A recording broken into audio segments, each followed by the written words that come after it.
Anna Karenina by Leo Tolstoy, translated by Constance Garnett, Book 3, Chapter 22. It was 6 o'clock already, and so in order to be there quickly, and at the same time not to drive with his own horses known to everyone, Vronsky got into Yashvin's hired fly and told the driver to drive as quickly as possible. It was a roomy, old-fashioned fly, with seats for 4. He sat in one corner, stretched his legs out on the front seat, and sank into meditation. A vague sense of the order into which his affairs had been brought, a vague recollection of the friendliness and flattery of Serpuhovskoy, who had considered him a man that was needed, and most of all the anticipation of the interview before him, all blended into a general, joyous sense of life. This feeling was so strong that he could not help smiling. He dropped his legs, crossed one leg over the other knee, and taking it in his hand, felt the springing muscle of the calf where it had been grazed the day before by his fall, and leaning back, he drew several deep breaths. "I'm happy, very happy," he said to himself. He had often before had this sense of physical joy in his own body, but he had never felt so fond of himself, of his own body, as at that moment. He enjoyed the slight ache in his strong leg. He enjoyed the muscular sensation of movement in his chest as he breathed. The bright, cold August day, which had made Anna feel so hopeless, seemed to him keenly stimulating, and refreshed his face and neck that still tingled from the cold water. The scent of brilliantine on his whiskers struck him as particularly pleasant in the fresh air. Everything he saw from the carriage window, everything in that cold pure air in the pale light of the sunset, was as fresh and gay and strong as he was himself. The roofs of the houses shining in the rays of the setting sun, the sharp outlines of fences and angles of buildings, the figures of passers-by, the carriages that met him now and then, the motionless green of the trees and grass, the fields with evenly drawn furrows of potatoes, and the slanting shadows that fell from the houses and trees and bushes, and even from the rows of potatoes, everything was bright like a pretty landscape just finished and freshly varnished. Get on," he said to the driver, putting his head out of the window, and pulling a 3-ruble note out of his pocket, he handed it to the man as he looked round. The driver's hand fumbled with something at the lamp, the whip cracked, and the carriage rolled rapidly along the smooth highroad. "I want nothing but this happiness," he thought, staring at the bone button of the bell in the space between the windows, and picturing to himself Anna just as he had seen her last time. "And as I go on, I love her more and more. Here's the garden of the Vrede villa. Whereabouts will she be? Where? How? Why did she fix on this place to meet me, and why does she write in Betsy's letter?" he thought, wondering now for the first time at it. But there was now no time for wonder. He called to the driver to stop before reaching the avenue, and opening the door, jumped out of the carriage as it was moving, and went into the avenue that led up to the house. There was no one in the avenue, but looking round to the right he caught sight of her. Her face was hidden by a veil, but he drank in with glad eyes the special movement in walking peculiar to her alone, the slope of the shoulders, and the setting of the head, and at once a sort of electric shock ran all over him.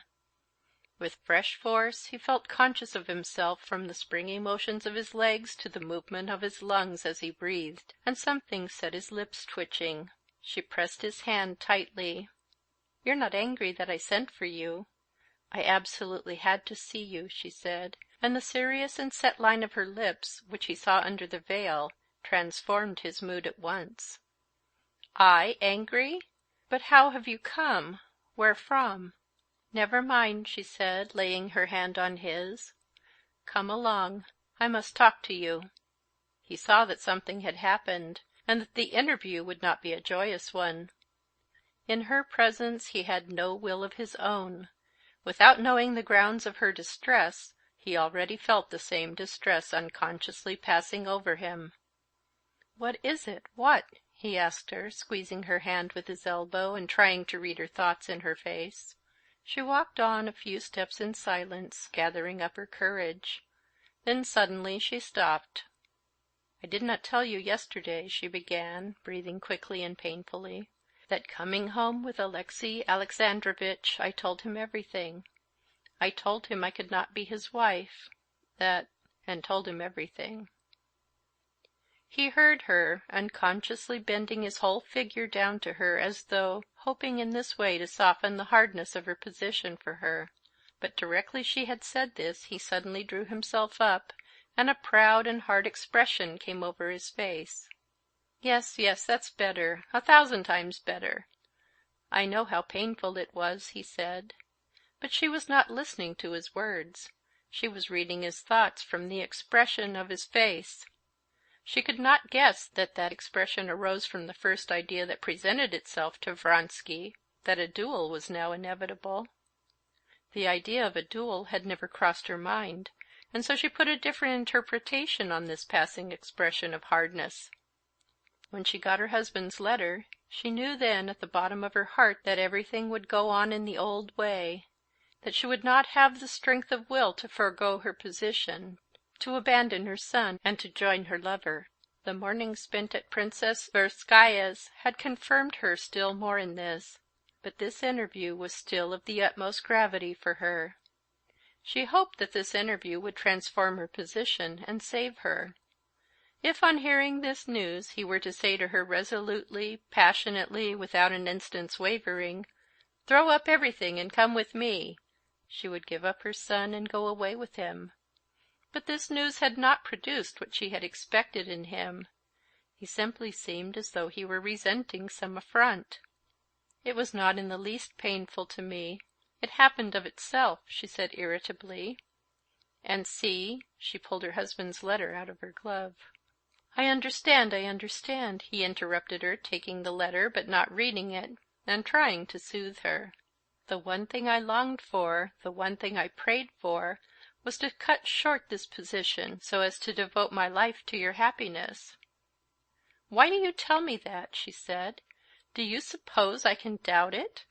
If I doubted—" "Who's that coming?" said Vronsky suddenly, pointing to 2 ladies walking towards them.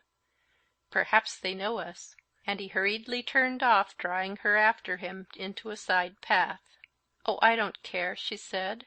Her lips were quivering, and he fancied that her eyes looked with strange fury at him from under the veil.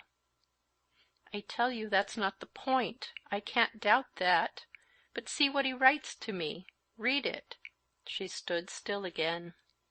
Again, just as at the first moment of hearing of her rupture with her husband, Vronsky, on reading the letter, was unconsciously carried away by the natural sensation aroused in him by his own relation to the betrayed husband.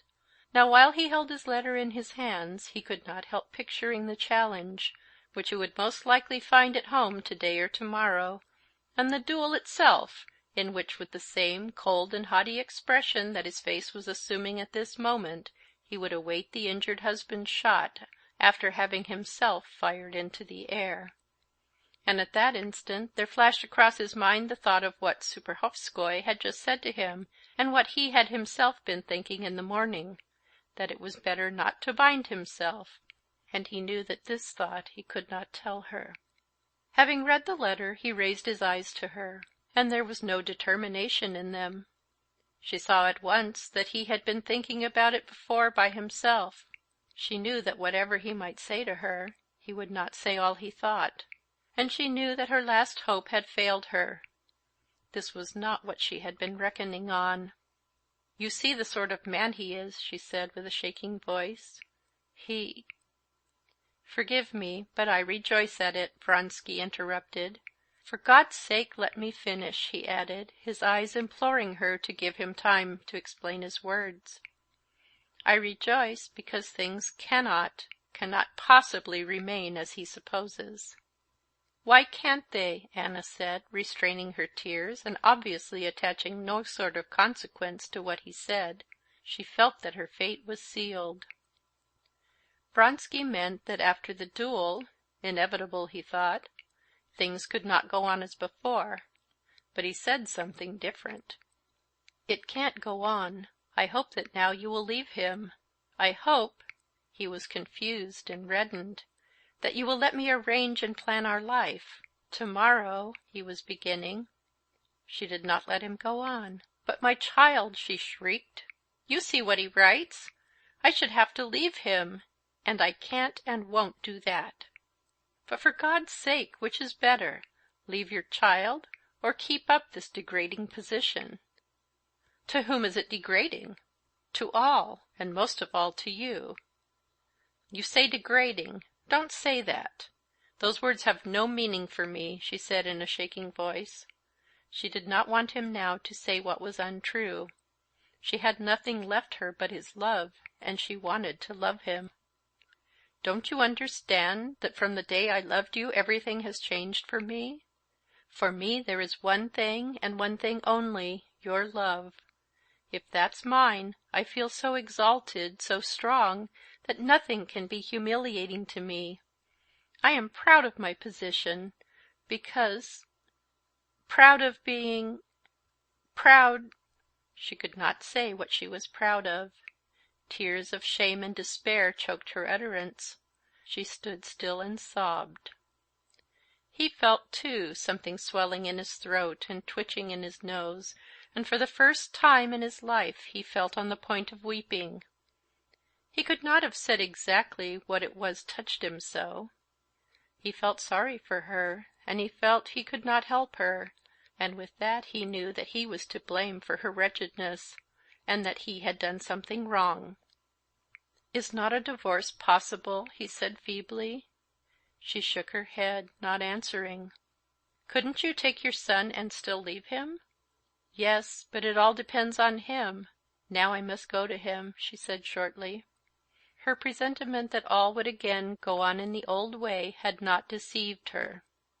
"On Tuesday I shall be in Petersburg, and everything can be settled."